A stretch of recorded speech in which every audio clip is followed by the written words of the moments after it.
வேத ஆராய்ச்சி நிகழ்ச்சிக்காக காத்திருக்கும் உங்களை இயேசு கிறிஸ்துவின் இனிய நாமத்தினாலே வாழ்த்தி வரவேற்கிறோம். நாம் கடந்த நிகழ்ச்சியிலே லேவியராகமம் 4ஆம் அதிகாரம் 35 வசனங்கள் வரை கற்றுக்கொண்டோம். அந்த பகுதியிலே நாம் கற்றுக்கொண்ட சத்தியங்களை சற்று ஞாபகப்படுத்திக் கொள்வோமா? கிறிஸ்துவை நோக்கி திரும்புவதை தவிர பாவ நிவாரணத்திற்காக நீங்கள் எதையும் செய்ய முயற்சிக்க வேண்டாம் என்றும், தேவன் தேசங்களையும் திருச்சபைகளையும் நியாயம் தீர்க்கிறார் என்றும் கற்றுக்கொண்டோம். இன்று நாம் லேவியராகமம் 5ஆம் அதிகாரம் முழுவதையும் கற்றுக்கொள்ள இருக்கிறோம். இந்த பகுதியிலே நாம் கற்றுக்கொள்ளப் போவது என்ன? குற்றம் என்றால் என்ன? குற்ற நிவாரண பலி எந்த உண்மையை முக்கியத்துவப்படுத்துகிறது? தகன பலிக்கு ஒத்த பலி எது? இவற்றை விரிவாக அறிந்து கொள்ள தொடர்ந்து எங்களுடன் இணைந்திருங்கள். பிரியமான வேத ஆராய்ச்சி நேயர்களே, இன்று நாம் லேவியராகமம் 5ஆம் அதிகாரத்தை சிந்திக்கப் போகிறோம். இந்த அதிகாரத்தின் முதல் 13 வசனங்களையுமே சில வேத பண்டிதர்கள் பாவ நிவாரண பலியோடு சேர்ப்பதுண்டு. ஏனென்றால் 6, 7, 9, 11 வசனங்களிலே பாவ நிவாரண பலி என்ற வார்த்தையை நாம் பார்க்கிறோம். என்றாலும் இது குற்ற நிவாரண பலி வரிசையிலேயே வருகிறதா இருக்கிறது. சில இடங்களிலே இந்த எல்லையை தாண்டி வருகிறவர்கள் தண்டிக்கப்படுவார்கள் என்று சொல்லி போடப்பட்டிருக்கிறதை நீங்கள் பார்த்திருப்பீர்கள். அதாவது மற்றவர்களுடைய எல்லையை தாண்டி செல்வது. அது மட்டுமல்ல, சுயாதீனம் என்ற வார்த்தையும் இன்று மிக அதிகமாக தவறாக புரிந்து கொள்ளப்படுகிறதும் தவறாக பயன்படுத்தப்படுகிறதுமான ஒரு வார்த்தையாக இருக்கிறது. அநேகர் இன்று ஊர்வலமாக சென்று கையிலே கிடைக்கிற காரியங்கள் எல்லாவற்றையும் விட்டு எறிந்து கடைகளை நாசப்படுத்தி விடுதலை குறித்து பேசுகிறவர்களாக இருக்கிறார்கள். அருமையானவர்களே, நம்முடைய கரத்தை எந்த திசையிலேயும் எப்படியும் அசைக்க நமக்கு அதிகாரம் இருக்கிறது. ஆனால் மற்றொருவருடைய சரீரம் இழக்கும் இடத்திலே நமக்கு அதிகாரம் இல்லை. குற்றம் என்பது என்னவென்றால் தேவனுடைய அல்லது மனிதன் ஒருவருடைய இல்கைக்குள்ளே பிரவேசிப்பது என்று சொல்லலாம். உதாரணமாக, தசமபாகத்தை கர்த்தருக்கென்று படைக்காமல் இருந்தால் அது அவர்கள் மேலே உள்ள பாவம் என்று இஸ்ரவேல் மக்களுக்கு அறிவிக்கப்பட்டிருந்தது. ஆகானை குறித்து நாம் கேள்விப்பட்டிருக்கிறோம். எரிகோவின் மேலே யுத்தத்திற்கு செல்லும் பொழுது அங்கே இருந்து எதையுமே எடுத்துக்கொள்ளக்கூடாது என்ற கட்டளையை தேவன் கொடுத்திருந்தார். ஆனால் ஆகான் தனக்கென்று சில பொருட்களை எடுத்தான். அது அவன் செய்த குற்றம். நமது பாவ சுபாவத்திலிருந்து தான் இப்படிப்பட்ட காரியங்கள் வருகிறது என்பதை நாம் எப்பொழுதும் நினைவிலே வைத்திருக்க வேண்டும். மனிதன் முழுவதுமாக பாவம் நிறைந்தவனாகவும் தேவனோடு தொடர்பு கொள்ள எந்த விதத்திலையும் தகுதி அற்றவனுமாகத்தான் இருக்கிறான். அதே நேரம் மனிதன் செய்யும் எந்த நற்காரியங்களையும் அவனுடைய ரட்சிப்புக்காக தேவன் ஏற்றுக்கொள்ளப் போவதில்லை என்பதையும் அறிவித்திருக்கிறார். நமது நீதி அழுக்கும் கந்தையுமாயிருக்கிறது. தேவன் அவருடைய கிருபையினாலே நம்மை ரட்சிக்கிறார். ரட்சிக்கப்படாத ஒரு மனிதனால் தேவனுக்கு பிரியமாய் வாழ முடியாது. ரோமர் 8ஆம் அதிகாரம் 7ஆம் வசனத்திலே என்ன வாசிக்கிறோம்? மாம்ச சிந்தை தேவனுக்கு விரோதமான பகை, அது தேவனுடைய நியாயப்பிரமாணத்துக்கு கீழ்ப்படியாமலும் கீழ்ப்படியக்கூடாமலும் இருக்கிறது. இயேசு கிறிஸ்து இந்த பூமியிலே வாழ்ந்த நாட்களிலே சமய தலைவர்கள் இந்த கேள்வியோடு அவரிடத்திலே வந்தார்கள். தேவனுக்கேற்ற கிரியைகளை நடப்பிக்கும்படி நாங்கள் என்ன செய்ய வேண்டும் என்றார்கள். இயேசு அவர்களுக்கு பிரதித்திரமாக, அவர் அனுப்பினவரை நீங்கள் விசுவாசிப்பதே தேவனுக்கேற்ற கிரியையாய் இருக்கிறது என்றார். இப்படிப்பட்ட கேள்விகளுக்கு அப்போஸ்தலர்களும் அதே பதிலைத்தான் வைத்திருந்தார்கள். கர்த்தராகிய இயேசு கிறிஸ்துவை விசுவாசி, அப்பொழுது நீயும் உன் வீட்டாரும் ரட்சிக்கப்படுவீர்கள் என்றுதான் கூறினார்கள். இங்கே சொல்லப்பட்டிருக்கிற குற்றங்களானது உதாரணங்கள்தான். முழு பாவ அட்டவணை கொடுக்கப்படவில்லை.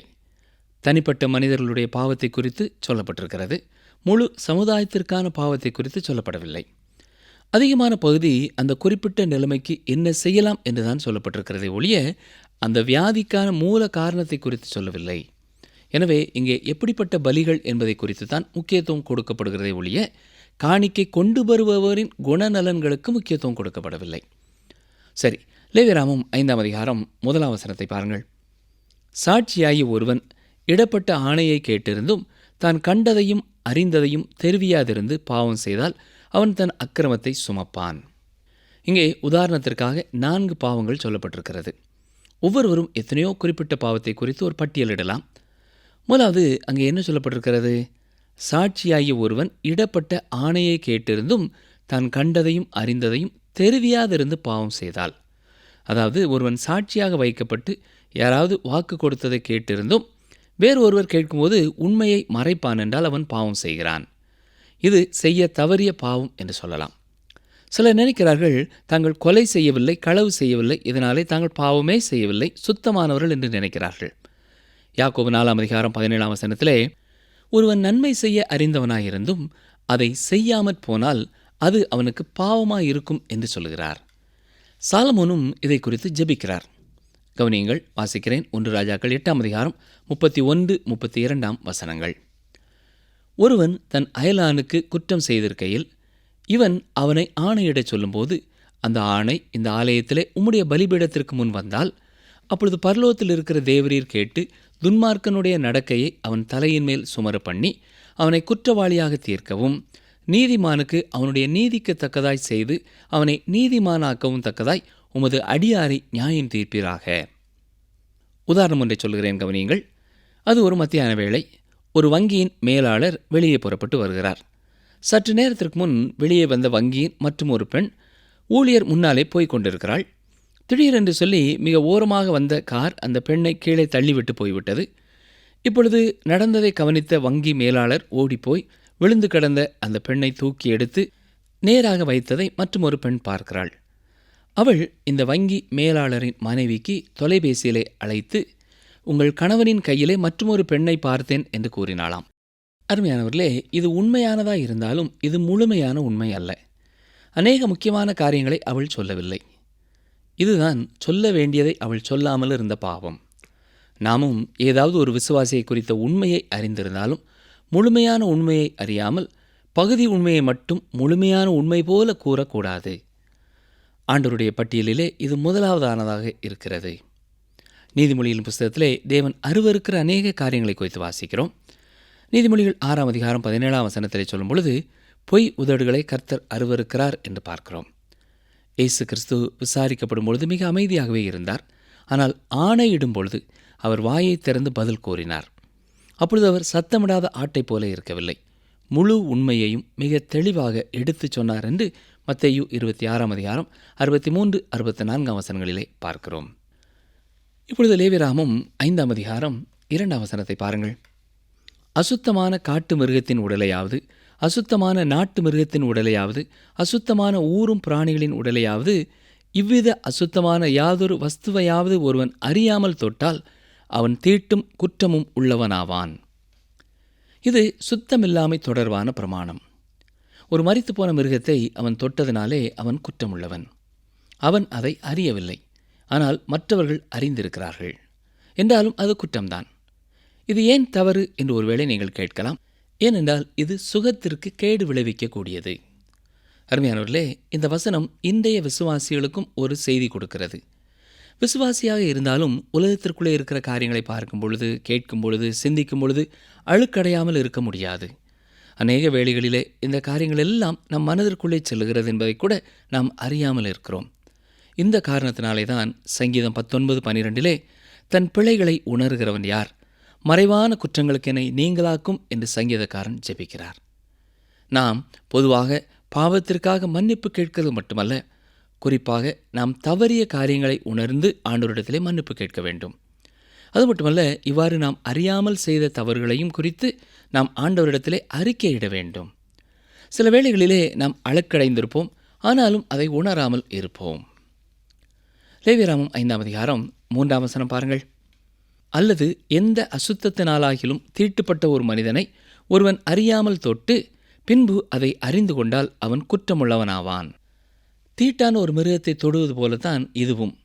இருந்தாலும் தேவன் மிருகத்திற்கும் மனிதனுக்கும் ஒரு வேறுபாட்டை காட்டுகிறார். இதற்குரிய தண்டனையானது அறியாமல் ஒரு மிருகத்தை தொடுவதை விட அதிகமானதாக இருக்கிறது. இதை குறித்து லேவியராகமம் 11:24 எண்ணாமம் 19:11-16 நாம் பார்க்கலாம். மரணம் தொடர்பானதா இல்லாமல் அசுத்தமான மற்றும் சில காரியங்களை குறித்தும் சொல்லப்பட்டிருக்கிறது. லேவியராகமம் 5:4 மனிதர் பதறி ஆணையிடும் எந்த காரியத்திலானாலும் ஒருவன் தீமை செய்கிறதற்காவது நன்மை செய்கிறதற்காவது தன் மனம் அறியாமல் தன் உதடுகளினால் பதறி ஆணையிட்டு பின்பு அவன் அதை அறிந்து கொண்டால் அதை குறித்து குற்றமுள்ளவனாவான். கவனமில்லாமல் பேசிவிடுவதை குறித்து இது சொல்கிறது.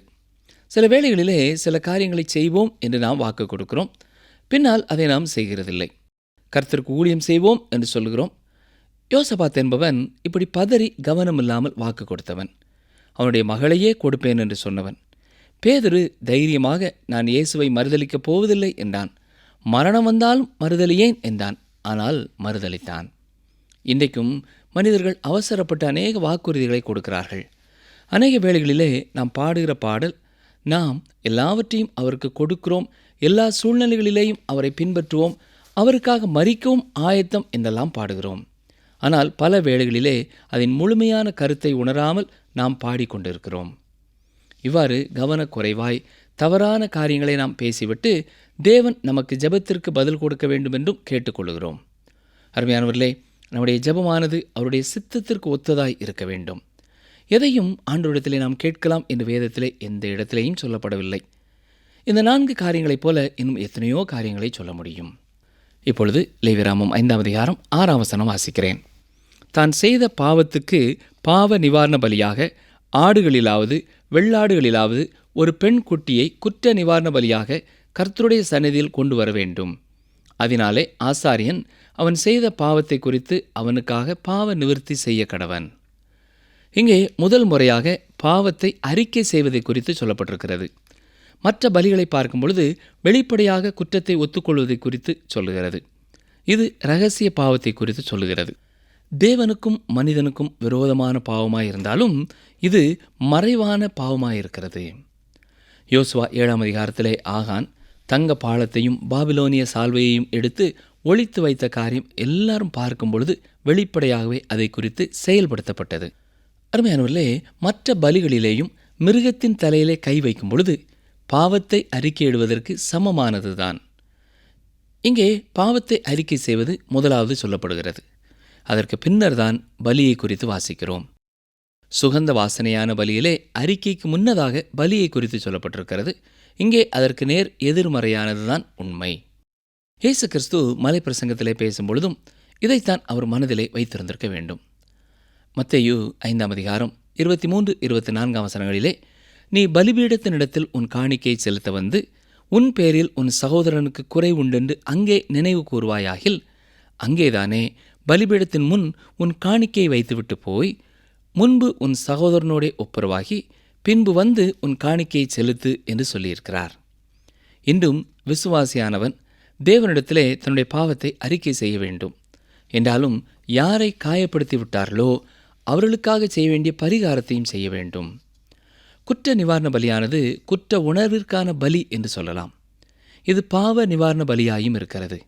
ஏனென்றால் இயற்கையான பாவ சுபாவத்தின் விளைவாய் பாவம் வருகிறது. நாம் பாவம் செய்வதனாலே நாம் பாவிகள் என்று அழைக்கப்படுகிறதில்லை. நாம் பாவிகளாய் இருப்பதனாலே தான் நாம் பாவம் செய்கிறோம். இந்த பலியானது பாவ செயலுக்கான ஒரு பலியாய் இருக்கிறது. மேலும் பாவ சுபாவத்தின் ஒரு அம்சமான பாவமாய் இது இருப்பதனாலே பலியின் விலைக்கிரயமும் மிக உயர்வான ஒன்று அல்ல. லேவியராமம் 5ஆம் அதிகாரம் 7ஆம் வசனத்தை பாருங்கள். ஆட்டுக்குட்டியை கொண்டு வர அவனுக்கு சக்தி இல்லாதிருந்தால் அவன் செய்த குற்றத்தின் நிமித்தம் 2 காட்டு புறாக்களையாவது 2 புறா குஞ்சுகளையாவது ஒன்றை பாவ நிவாரண பலியாகவும் மற்றொன்றை சர்வாங்க தகன பலியாகவும் கர்த்தருடைய சந்நிதியில் கொண்டு வர கடவன். குற்ற நிவாரண பலியிலே முக்கியத்துவமானது பலியிடுகிறவனின் குணநலனையோ சமுதாயத்திலே அவனுடைய அந்தஸ்தையோ அடிப்படையாக கொண்டதல்ல. அது அந்த பலியை சார்ந்ததாகவே இருக்கிறது. 2 காட்டு புறாக்கள் கொண்டு வரப்பட வேண்டும். ஒன்று பாவ நிவாரண பலியாக செலுத்தப்படுவதற்கு, மற்றொன்று தகன பலியாக செலுத்தப்படுவதற்கு. பலி காணிக்கைகளிலேயே மிகவும் ஏழ்மையான பலியிலேயும் இயேசு கிறிஸ்துவும் அவர் நமக்காக செய்த செயலும் குறிக்கப்படுகிறதா இருக்கிறது. இது ஏழை எளியோரின் பலி. ஆண்டவராய் இயேசு கிறிஸ்துவும் தரித்திரருக்கு சுவிசேஷத்தை பிரசங்கிக்கும்படியாகவே வந்தார். இங்கே இது பாவ நிவாரண பலி என்று சொல்லப்படுகிறது. காரணம், இயற்கையான பாவ சுபாவத்தின் விளைவாகவே இந்த செயல் செய்யப்பட்டது. லேவியராமம் 5ஆம் அதிகாரம் 8-9 வசனங்களை பாருங்கள். அவைகளை ஆசாரியனிடத்தில் கொண்டு வருவாராக. அவன் பாவ நிவாரண பலிக்கானதை முன்னே செலுத்தி அதன் தலையை அதன் கழுத்தினிடத்தில் கிள்ளி அதை 2ஆக்காமல் வைத்து அதன் இரத்தத்தில் கொஞ்சம் எடுத்து பலிபீடத்தின் பக்கத்தில் தெளித்து மீதியான இரத்தத்தை பலிபீடத்தின் அடியிலே வடிய விடுவானாக. இது பாவ நிவாரண பலி. கவனித்தீர்களா? அந்த பறவையின் சரீரத்திலிருந்து தலை அகற்றப்படாவிட்டாலும் இரத்தம் சிந்தப்பட வேண்டும். வசனம் 10, மற்றதை நேமத்தின்படியே அவன் தகன பலியாய் செலுத்த கடவன். இவ்விதமாக அவன் செய்த பாவத்தை ஆசாரியன் நிவிர்த்தி செய்ய கடவன். அப்பொழுது அது அவனுக்கு மன்னிக்கப்படும்.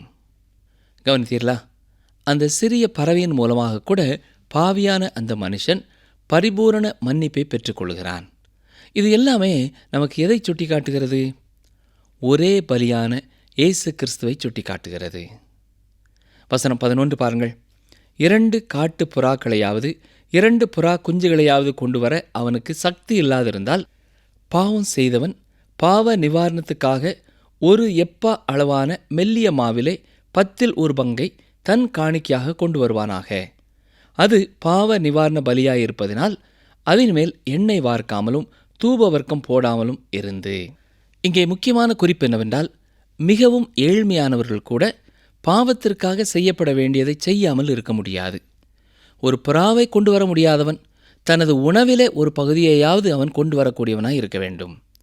அப்படிப்பட்ட வேளையிலேயும் அந்த பலியானது அவனுடைய இடத்தை எடுத்துக்கொள்ளும்படியாய் இருக்கிறது. வசனங்கள் 12, 13 பாருங்கள். அதை ஆசாரியனிடத்தில் கொண்டு வர வேண்டும். அதிலே ஆசாரியன் ஞாபகக்குறியான பங்காக தன் கைப்பிடி நிறைய எடுத்து கர்த்தருக்கு இடும் தகன பலிகளைப் போல பலிபீடத்தின் மேல் தகனிக்க கடவன். இது பாவ நிவாரண பலி. இவ்விதமாக மேற்சொல்லிய காரியங்கள் ஒன்றில் அவன் செய்த பாவத்துக்காக ஆசாரியன் பாவ நிவர்த்தி செய்ய கடவன்.